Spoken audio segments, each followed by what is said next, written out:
So ayun mga pre, isang mapagpalang araw sa inyong lahat at welcome back sa channel ko. So ayun, for today's video ay nandito ako sa breeding area ng ating mga guppies. So nakikita nyo, yan. So ayun, dahil umulan nung nakarang araw ay meron na tayong tubig sa drum. So ayan, punong-puno yung dalawang drum natin ng tubig. So mag-water change tayo ng ating mga guppies. At syempre, uunahin natin yung mga breeders natin. At napakaraming fry ng mga breeders natin. Kaya ipapakita ko sa inyo mamaya yung mga fry collection natin sa tatlong strain na nandito. So ayan mga pre, maraming salamat sa mga nag-comment. Talagang binasa ko lahat ng mga nag-comment sa ating last video. So maraming salamat. So mamaya shoutout ko lahat ng mga nag-comment nung nakaraang video natin.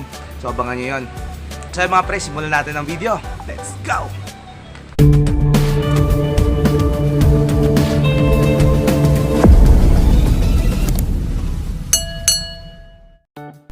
So ayan mga pre, papakita ko lang yung sitwasyon ng ating breeding area ngayon. So ito yung tub ng ating EBM, Electric Blue Moscow. So medyo critical na yung tubig nila. Tsaka yung ating Japan Blue Gold Double Sword. Although nasa A1 condition sila, pero yung tubig ay medyo critical na kasi sobrang dumi na sa ilalim. So ito yung mga tubs na uunahin natin. At saka dito, yung grow out ng female na Japan Blue Gold Double Sword natin. Tingnan nyo naman kung gaano nakarumi. Pero tingnan nyo, nasa A1 condition pa rin sila. So magana pa rin silang kumain. Tsaka maganda pa rin yung status ng kanilang health. So dito, ito yung mga male natin. So okay lang to kasi nakuha ko na yung mga malalaking male. So nandun na sa ref tub natin. So gino-grow out pa natin yan para maging fully grown para sa ating market. Yan, so marami dito. Hindi nga lang lumalabas masyado pero marami yan. So ayan, ipapakita ko sa inyo yung mga fry bago natin kunin para makita nyo kung gaano naman karaming idagdag na mga fry dito sa ating breeding. So ayan mga pre, ito yung fry section ng ating Japan Blue Gold Double Sword. So kung pwede mamaya ay kukunan natin to kahit 30% lang na tubig. So dito, ito yung mga breeder ng ating Dambu Ear Mosaic. Yan. So medyo nangayayat sila kasi nga every other day lang ako nagpapakain. Pero ayun may mga fry na naman Kasi medyo maliit yung tub na to, kaya kinokontrol ko yung pagkain nila. At isa pa, yung tatlo dyan ay nag-drop na nung nakaraan. Kaya medyo medyo payat sila tingnan. Pero ayun may mga fry sila. So ito yung pinaka-critical. Yan tingnan nyo naman yung tubig. Parang paitim na yung tubig. Pero okay pa rin sila. Nasa condition pa rin. So grabe yung titibay ng mga strain na to mga pre. Pero tingnan nyo, ayun yung mga fry Yan. So napakaraming mga fry. Yan tingnan nyo. So mamaya ay kukunin natin to at ipapakita ko sa inyo isa-isa kung gaano karaming fry na makuha natin. So lalong-lalo na itong ating Japan Blue Gold Double Sword na punong-puno na yung grow out natin, punong-puno na yung fry section natin at ito na naman. Tingnan nyo mga pre. Ayan. Napakaraming fry. So ewan ko kung saan ko ito ilalagay. Yan So yun, hindi na tayo magsasayang ng oras. So kunin ko na yung mga tubig dito, linisin ko na yung bottom. Tsaka mamaya ay kukuha tayo ng mga fry. So update ko kayo.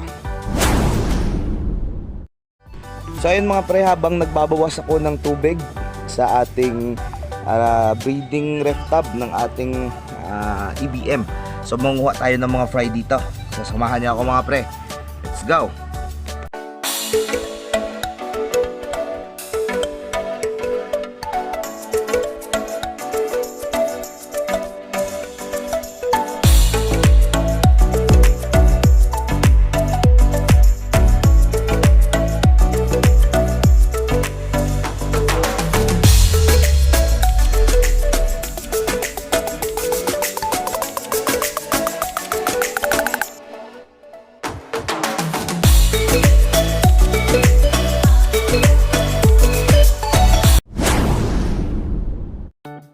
So ayun mga pre, nakakuha na ako ng mga fry. So partially.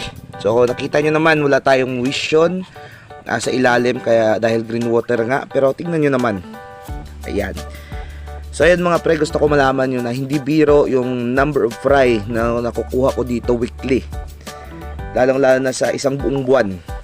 So estimated ko yung mga fry na nakukuha ko dito sa tub ng 3 breeder na to ay katumbas ng mga 5 o 6 na ref tub para mapalaki natin sila into juvie size, at siguro 10 ref tub yung kailangan natin para mapalaki natin sila into semi breeder. So ganun karami yung fry na nakukuha natin, pero dahil wala tayong enough na space dito sa bahay, so tingnan nyo naman, puro ref tub na, daanan na lang tao yung natira, kaya hindi tayo makapag-expand ng ganun lang kasimple. So ayun, ilalagay na natin ito sa ating fry section. So medyo acclimate muna ng konti. So habang nag-acclimate ako mga pre, so ito, tingnan nyo yung mga marketable size na female ng ating EBM. So kuha tayo ng net para makita nyo. So ito yung mga female ng ating EBM. Ayan, tingnan nyo kung gaano sila karami. Yan. Nandun pa yung iba oh. Pero ito, mga marketable size na to lahat. Yan. Tingnan nyo naman, ang daming female dito. So ina-out natin to sa market per trio, dahil nga yung male natin ay medyo konti. So yung male natin, ito lang yung natira sa mga male natin. Kasi nung nakaraan meron tayo ditong wholesaler na bumili, so hindi ko na malayan, talagang inubos niya yung ating mga male. Kaya ayun, nahiya naman ako nakunin pa kasi nalagay na sa plastic, kaya okay lang yun, magpaparami tayo ulit. So siguro nasa 30 pieces pa to, mahigit. So ayan, medyo bumaba na yung level ng tubig. So dito tayo mga pre, samahan nyo ako, let's go. So ayan, excited na yung lolo nyo na kumuha ng mga fry ng Japan Blue Gold Double Sword, pero nalimutan kong ibihulog yung ating mga fry. So ayan, pag nagka oras tayo next week ay kakaling na naman natin to, kunin natin tong mga malalaki at lalagay na sa grow out. So yun, punta tayo dun. So ganito yung buhay ko dito araw-araw. Isdaan, fish store, ganun lang, pabalik-balik lang. So kapag may kontrata, so alis tayo. So yun mga pre, manguha na ako. Let's go.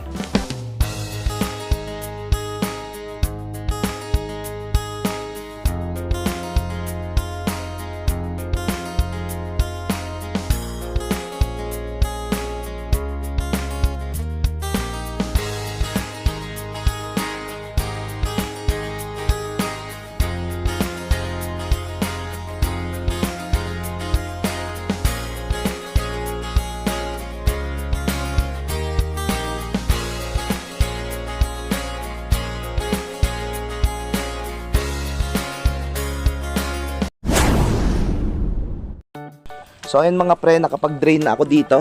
So paalala lang sa mga kaibigan natin na baguhan pa lang sa Gapi. So itong pamamaraan ko ng pag-water change ay isa ito sa pinaka-critical.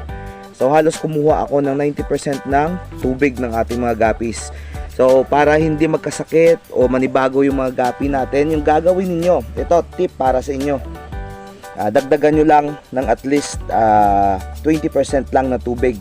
So magdadagdag lang tayo ng tubig, siguro mga hanggang dito lang. Yan. So hanggang dyan lang. So bukas, pagbalik ko, magdadagdag tayo ulit. Susunod na araw, magdadagdag tayo ulit.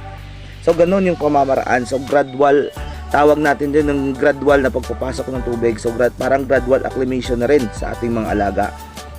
So ayun, sana makatulong yung tip na binigay ko sa inyo. So ayun, nakikita nyo, ayan yung mga breeders natin. So tingnan nyo kung gaano kalaki yung mga breeders natin, ang lalaki niyan. So dito, nagpapasok na ako ng tubig. What? Dito, nagpapalabas na ako ng tubig. At nakuha ko na rin yung mga fry. Ang layo. So ito. So bawasan natin ng tubig para makita nyo. So ito lang yung fry na nakuha ko ng Japan Bugel Double Sword, kasi yung iba nagtatago sa ilalim, hindi ko makuha. So lalagay na natin dito mga pre. Yan. So wala nang acclimation kasi halos magkapareho rin naman yung tubig nila tsaka temperature dahil umaga pa. So yun yung advantage kapag maaga ka pa na mangunguha ng mga fry. So halos magkapareho yung parameter ng mga tubig. So mamaya, para hindi na humaba yung ating video, ay kukunin ko na lang yon at papakita ko na lang sa inyo after ko makuha. So ayun, linisin ko muna to at update ko kayo mamaya. So ayun mga pre, tapos ko nang bawasan yung ating ref tab ng mga Japan Bugel Double Sword breeders natin. So may mga fry pa natira. So dito ganoon din. So dito nakuha ko na yung mga fry. Ayan na. So konti lang yung nakuha natin na fry dito. Ayun pa nga. So nandun pa yung iba. Ayan o. So kukunin ko to at nakapagkuha na rin ako ng dumi sa ilalim. So lalagyan na lang natin to ng bagong tubig mamaya. So let's go. So ayun mga pre, medyo napahaba na rin yung usapan natin at napahaba na yung video natin. So pagkatapos kong madagdagan yung mga ref tab natin, yung 3 ref tab ng tubig, ay uwi na rin ako. So ayun, abangan nyo yung mga next video natin. So sana patuloy yung suportahan yung mga video natin. And please share natin yung video natin para makita naman ng iba. At syempre, huwag mong kalimutang mag-comment down below para alam ko kung saan naaabot yung aking mga video. So ayun mga pre, maraming salamat sa patuloy na pag-support at panood. Hanggang sa muling video. God bless us all and bye-bye.